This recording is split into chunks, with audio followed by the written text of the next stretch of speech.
নমস্কার বন্ধুরা, আবার তোমাদের জন্য একটা নতুন রেসিপি নিয়ে চলে এসেছি। আজকে শেখাবো বাঁধাকপির চপ। বাঁধাকপি শেষ হওয়ার আগে অবশ্যই শীতকালের বাঁধাকপি দিয়ে চলো চপ বানিয়ে নেওয়া যাক। আর আজকের বাঁধাকপির চপ কিন্তু একদম নিরামিষ, সম্পূর্ণ নিরামিষ। যারা নিরামিষ খাও, পেঁয়াজ রসুন মাছ মাংস ছাড়া খাওয়া দাওয়া করো, তারা অবশ্যই ট্রাই করবে। আর যারা খাও না তারাও অবশ্যই ট্রাই করবে, এতটাই সুন্দর হয়। সেই জন্য বাঁধাকপিটাকে খুব মিহি করে কিন্তু কুচিয়ে নিয়েছি, একদম ভালো করে জল দিয়ে ধুয়ে ঝরিয়ে রেখেছি। আর এখানে কড়াইতে খানিকটা সাদা তেল দিচ্ছি। সাদা তেল দেওয়ার পর এখানে দিচ্ছি গোটা জিরে ফোড়ন। গোটা সাদা জিরে ফোড়ন আমি সামান্যই দিয়েছি। আর তার মধ্যে দিয়ে দেবো আদা, একটু কুড়ে রাখা আদা, ঠিক আছে। সেটাকে হালকা করে নাড়াচাড়া করে, হালকা একদম, তারপরেই কিন্তু আমি বাঁধাকপিটা দিয়ে দিচ্ছি। আর বাঁধাকপিটা দেখতেই পাচ্ছ বেশ কিন্তু মিহি করে কোচানো। বাঁধাকপিটা একদম বড় করলে হবে না, ঠিক আছে। যতটা পারবে মিহি করে কোচাবে, তাহলে রান্নাটা করতে চপটা করতে সুবিধা হবে। চলো বাঁধাকপিটা একটু নাড়াচাড়া করে নেবো যাতে বাঁধাকপির গন্ধটা চলে যায়। আর আদাটা ওই জন্যেই বেশি কিন্তু ভাজিনি, একটু তেলের ওপর দেওয়ার পরেই কিন্তু বাঁধাকপিটা দিয়ে দিলাম। তাতে কি হবে, আদার সেন্টটা বাঁধাকপির ভেতরে চলে যাবে। আর বাঁধাকপিরও যে গন্ধটা একটু নাড়াচাড়া করতে করতে তো চলেই যাবে, সেই জন্যে বেশি কিন্তু আদাটাকে ভাজবে না। নিরামিষ চপ যেহেতু একটু কেয়ারফুলি করতে হবে, আর সেটাকে খেতে তো সুন্দর করতে হবে, তাই না? চলো এখানে একটু লবণ দিয়ে দিয়েছি, সেই জন্যে সব জিনিসগুলো একটু মাথায় রাখতে হবে। আর যারা দেখছো এতক্ষণ লাইকটা দিতে হয়তো প্রথমে ভুলে গেছো, তারা অবশ্যই লাইকটা দিয়ে দিও। চলো, আমি জানি আমার বন্ধুরা মনে করে দিয়ে দেয়, তবুও একটু বলে দিই, অনেক সময় তো ভুলে যায়, তাই না? দেখতে দেখতে ভুল হয়ে যায়, আবার বললে কি হয়, তখন মনে পড়ে যায়, দেখে নেয়, সেই জন্যেই বলা। চলো দেখো বাঁধাকপিটা নাড়তে নাড়তে কিন্তু বেশ অর্ধেকটা কিন্তু হয়ে গেছে। চলো এবারে একটু লো ফ্লেম করে 1 মিনিট মতন চাপা দিয়ে রাখবো, তারপরে আবারও খুলে নেবো। একটু লো ফ্লেম করে কিন্তু চাপা দিয়ে রাখবে। বাঁধাকপিটা যেহেতু নাড়াচাড়া করে জলটা বেশ শুকিয়ে গেছিলো, সেই জন্যেই কিন্তু আমি লো ফ্লেমে চাপা দিয়ে রেখেছিলাম। সেই না হলে লো ফ্লেম করার দরকার ছিল না। আর ওই জন্যেই কিন্তু জলটা যেটুকুনি ছিল অল্প একটু বেরিয়ে এসেছে। আর একটু স্বাদ অনুসারে কাঁচা লঙ্কা এখানে আমি ইউজ করেছি। যে যেরকম ঝাল খাও সে সেরকম কাঁচা লঙ্কাটা দেবে। আর কাঁচা লঙ্কাটা দেবে, ভালো লাগে নিরামিষ চপে কিন্তু কাঁচা লঙ্কাটা মুখে পড়লে অল্প অল্প বেশ ভালো লাগে। তাই কাঁচা লঙ্কা কুচি দিয়ে নাড়াচাড়া করে সামান্য একটু হলুদ দিয়েছি। একদম সাদা সাদা চপ ভালো লাগবে না, তাই একটু হলুদ গুঁড়ো দিয়েছি। আর সামান্য একটু জিরের গুঁড়ো এখানে কিন্তু আমি দিয়ে দিলাম, ঠিক আছে। দিয়ে একটু নাড়াচাড়া করে নিচ্ছি ভালো করে। আর এখানে চলো একটা মশলা করব, সেই মশলাটাও কিন্তু আমরা দেবো।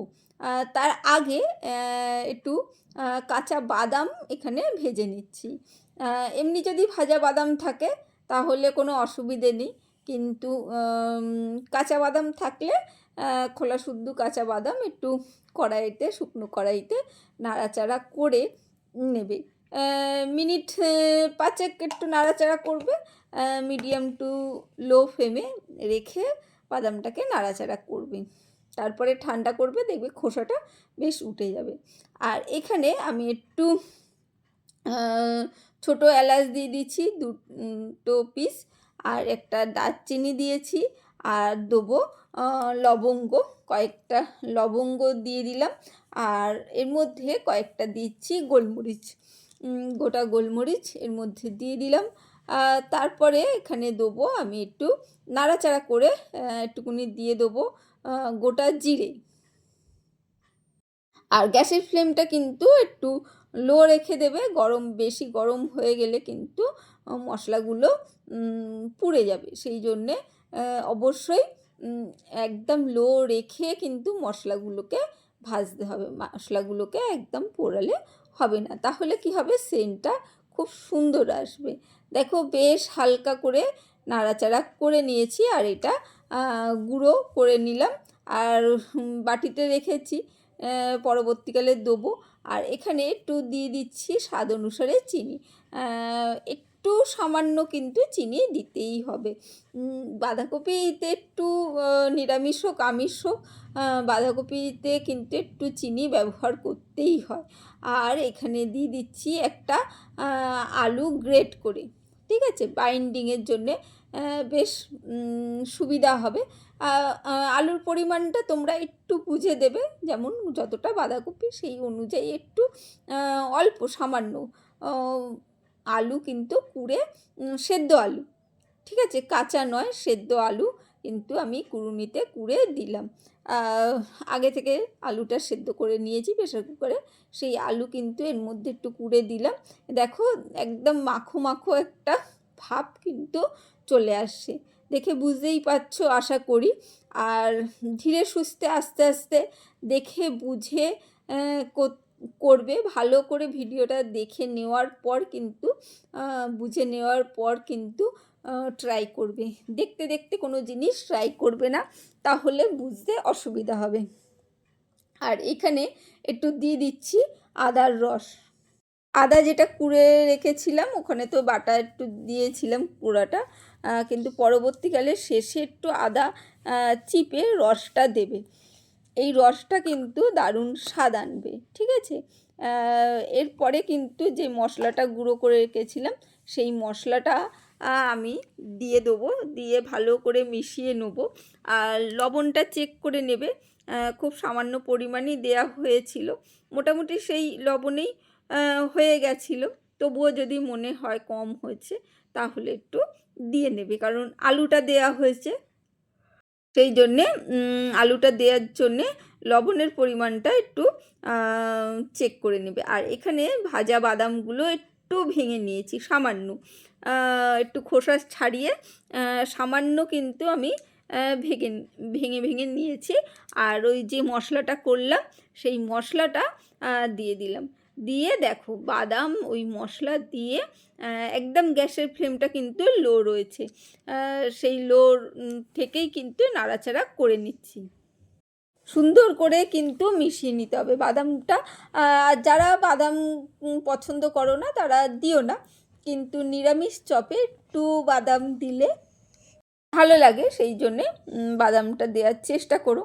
আর যাদের বয়স্ক মানুষ বাড়িতে রয়েছে তারা একটু বাদামটা অ্যাভয়েড করে ব্যবহার করবে, কারণ অনেক সময় বয়স্ক মানুষদের যাদের দাঁত নেই তাদের একটু অসুবিধা হবে, সেই জন্যে বাদামটা সেখান থেকে একটু বাদামটা সরিয়ে দেবে, ঠিক আছে, যেটা মণ্ডটা করবে বা চপের ডোটা করবে সেটা একটু বাদামটা বেছে দেবে, তাদের খেতে সুবিধা হবে। এখানে আমি একটু আমচুর পাউডার দিয়ে দিলাম, তাতে কি হবে, একটা টক টক ভাব আসবে, স্বাদটাও বাড়িয়ে দেবে। এখানে আমি যেহেতু টমেটোর বা কিছু ব্যবহার করিনি তাই একটু আমচুর পাউডার ব্যবহার করলাম, আর স্বাদটাও ভালো লাগে আমচুর পাউডারের চপের মধ্যে, স্বাদটা কিন্তু দারুণ আসে। দেখো একদম লো ফ্লেমে রেখে দিয়েছি আর এইভাবে কিন্তু নাড়াচাড়া করে মিশিয়ে নিচ্ছি।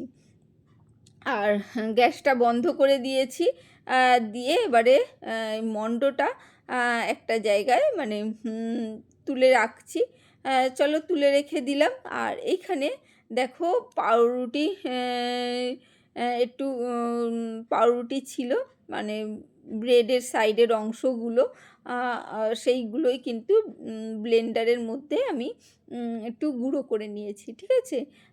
তোমরা ওই আমি যেমন কর্নফ্লেক্স গুঁড়ো ব্যবহার করি, তারপরে বিস্কুটের গুঁড়ো, যেটা ইচ্ছা তোমরা একটা কোটিংয়ের জন্য ব্যবহার করবে। আর এদিকে একটু ময়দা নিয়েছি, সেটাও একটা গোলা তৈরি করে নিচ্ছি, দুটোর মধ্যেই কিন্তু অল্প অল্প করে লবণ ব্যবহার করেছি। পাউরুটির গুঁড়ো মানে ব্রেড ক্রাম্বসের মধ্যেও একটু লবণ ব্যবহার করেছি।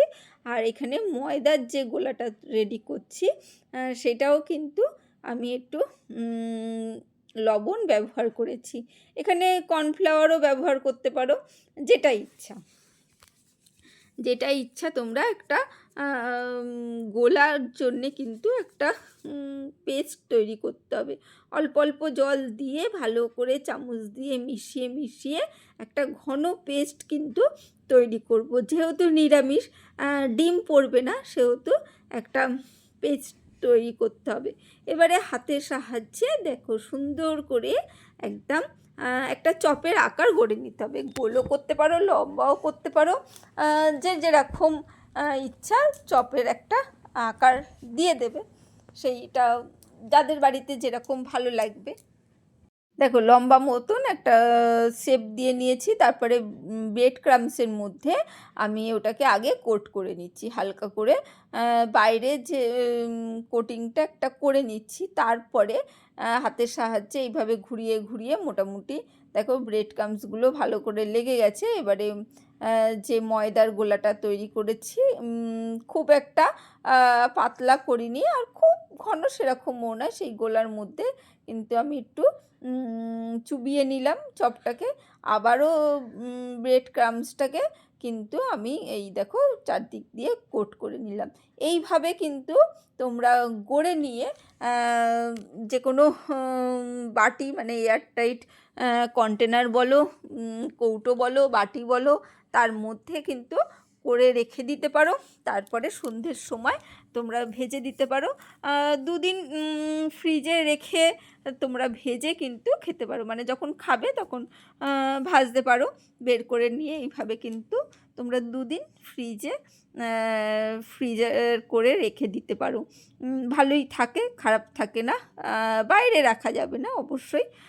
আর যখন খেতে ইচ্ছা করবে গরম গরম ভেজে নেবে। দেখো সুন্দর করে আবারও একটা গড়ে নিচ্ছি। প্রথমে এইভাবে একটা শেপ দিয়ে তারপরে ব্রেড ক্রামসটা উপর থেকে একটু গায়ে লাগিয়ে নিলাম। যেহেতু নরম নরম তো সেই জন্য একটু ব্রেড ক্রামসটা লাগিয়ে নিয়ে তারপরে ওই ময়দার গলাটার মধ্যে আমি কিন্তু চুবিয়ে নেব। দেখো একটা মোটামুটি টাইট একটা ডো তৈরি হয়েছে। তারপরে চামচ দিয়ে গোলাগুলো দেখো চারপাশে আমি কিন্তু দিয়ে দিলাম। ভালো করে মিশে গেছে, দেখতেই পাচ্ছ পুরো কোট হয়ে গেছে। এবারে আবারও চামচ দিয়ে তুলে এই ব্রেড ক্রামসের মধ্যে দিয়ে দিলাম। তোমরা কাঁটা চামচ দিয়েও এটাকে করতে পারো, তাহলে সুবিধা হয়। চামচের চেয়ে কাঁটা চামচ দিয়ে করলে কিন্তু সুবিধা হয় সবটাই, মানে নিতে তুলতে, মানে তাহলে গোলাটা বেশি মানে ব্রেড ক্রামসের মধ্যে পড়বে না। দেখো হাতের সাহায্যে ভালো করে আমি ব্রেড ক্রামসগুলো চারদিকে ওপর থেকে নিচ পর্যন্ত লাগিয়ে নিলাম। দেখো লাগিয়ে কিন্তু আমি দেখো রেখে দিয়েছি থালার মধ্যে। এবারে কি তেল গরম করব, সাদা তেল গরম করতে হবে। একটু মিডিয়াম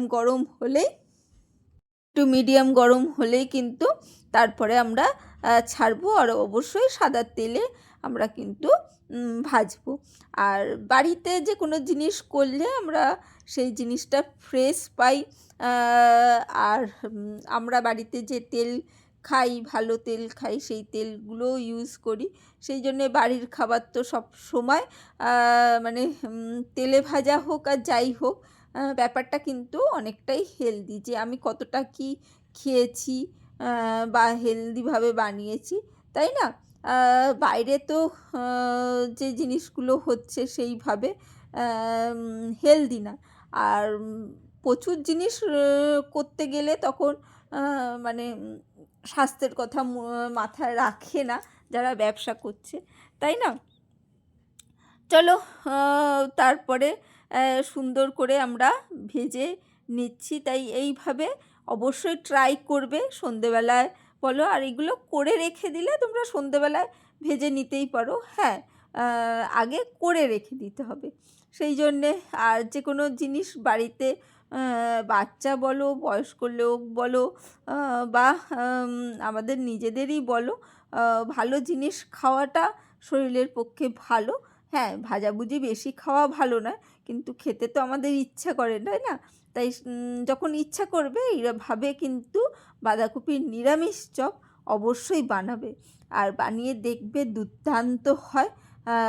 তখন আর ইচ্ছা করবে না, বা বাড়িতে বাচ্চারাও বলবে না যে বাইরে থেকে কিনে এনে দাও।